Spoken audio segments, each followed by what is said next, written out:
A színdarabban az eltérő környezetben érkező karakterek között van úri kisasszony, hajléktalan, neurotikus figura és nagyszájú roma.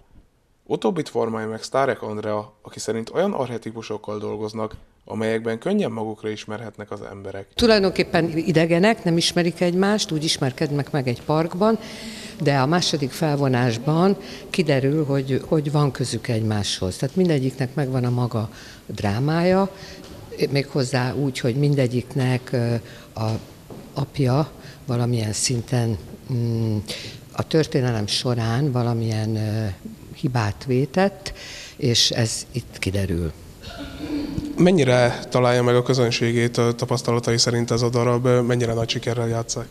Hát nagyon megtalálja a közönségét, nagyon szeretik, mert nagyon, hát én azt mondom, hogy egy picit elrajzolt karaktereket csinálunk, hogy nagyon elválik a 4 figura egymástól, teljesen más nőalakok, tehát tulajdonképpen mindenki talál saját magához hasonlót, vagy magával azonosulandót. A 4 színésznő 2 éve dolgozik közösen ebben a darabban. A figuráik rendkívül összetettek, ám Oswald Marika karaktere még ezek közül is kiemelkedik a forgatókönyv szerint. Egy jehovista, hajléktalan, férfifaló, nem is tudom, ez a minden, ja, és palóc. Ezzel mindent elmondtam, ebből következtest ki, hogy milyen ez a figura. Mennyire volt meg a kémia azonnal a 4 szereplő között, mennyire lett úgymond összeszokottabb a társasága azóta, mióta együtt játsszák? Hát ez egy nagyon, nagyon jó dolog volt, mert én nagyon szeretem, mindig úgy fogom föl, mint egy vérfrissítést, hogy olyan szereplőkkel vagyok együtt, akikkel idáig nem nagyon játszottam együtt, és ez nagyon fölpesdíti az embernek az egész lényét, hogy máshova helyeződik a figyelem, nem a megszokott dolog, úgyhogy ez nagyon-nagyon jó az én számomra ez a 4-es.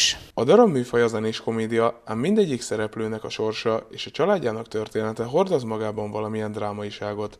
Bede Fazekas Anna Mária karaktere például az örökölt traumáktól szenved. Egyrészt egy olyan zsidó asszony, akinek a családja Auschwitzban halt meg, és nyilván ez a transzgenerációs örökség, ez nyilván az egész életére kihat, illetve az ő személyiségének a fejlődésére.